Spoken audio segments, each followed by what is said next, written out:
میں آپ بات کر رہے تھے، ہم نے دیکھا کہ پچھلے الیکشن میں خود ورکر تھا، بعد میں اپنی ٹیکسی لی، آپ نے لوگوں کو بہت موٹیویٹ کیا کہ سعد مختار صاحب کو آپ ووٹ دیں، ٹھیک ہے؟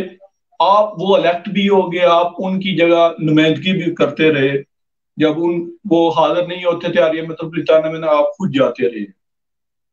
آپ کا یہ کہنا ہے کہ ورکر سیٹ کا اجرا ہم نے کروایا ہے، جب ان کی مسلسل غیر حاضری کی وجہ سے اگر ورکر سیٹ گئی ہے تو اس کے ذمہ دار کون ہیں؟ آپ ہیں۔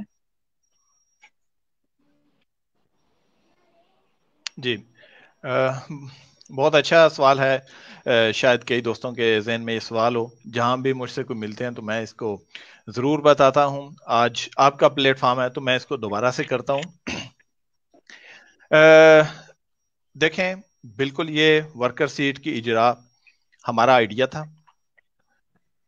اس کو ہم نے ایڈمنسٹریشن سے اپروو کروایا، ایڈمنسٹریشن نے اس کو ایکسپٹ کروایا، ہم نے ایک پاکستانی بھائی پہلی دفعہ طلوع تکنیکا کے اندر بھیجا۔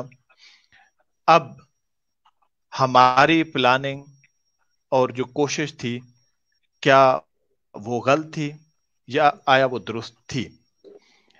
ایک سوال یہ ہے۔ ایک سوال دوسری طرف یہ ہے کہ انسانی پلاننگ ہوتی ہے اور ایک اللہ کی پلاننگ ہوتی ہے۔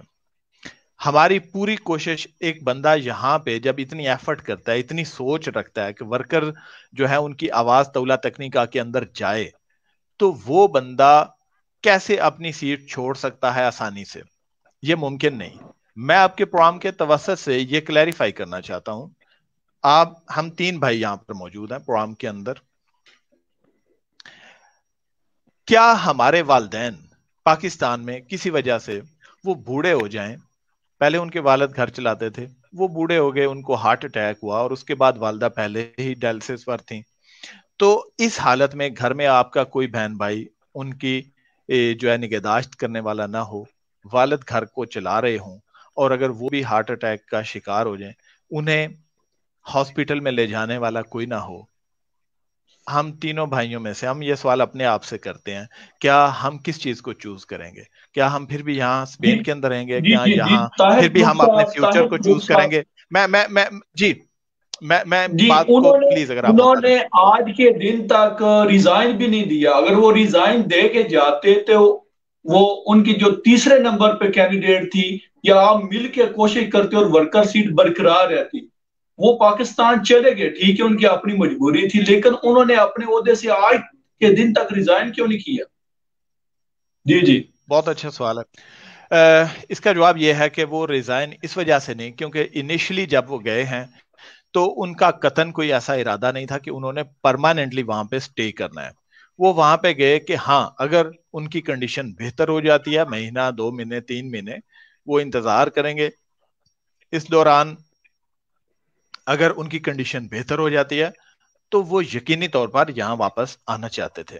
اس دوران 1 سال تک جو ہے وہ ان کے پیچھے جو ان کی جگہ خالی تھی، میں اس کو کور کرتا رہا ہوں، گو کہ میں لیگلی نہیں تھا، لیکن تولا کے اندر سب نے مجھے بیٹھنے دیا ایک نمائندے کے طور پر، تو میں اس کو کور کرتا ہوں۔ اس کی وجہ یہ تھی، انہیں خود بھی معلوم نہیں تھا، وہ پہلے دن تیار کر کے نہیں گئے کہ اب میں نے کبھی واپس نہیں آنا۔ ہاں، وہاں جا کر انہوں نے حالات جب دیکھے اور وہ بہتر نہیں ہوئے اور کوئی اس کا کوئی الٹرنیٹو حل بھی نہیں تھا، تو تب جا کر انہوں نے وہاں پر مستقل رہنے کا فیصلہ کیا۔ اتنی دیر تک یہاں پہ آپ اگر قانونی طور پر 3 سمائیاں یہاں پہ نہ آئیں، وہ ہو جاتے ہیں، اس میں استعفے کی ضرورت نہیں ہوتی۔ جب آپ کو پہلے کہ آپ نے کبھی واپس نہیں آنا۔ جی جی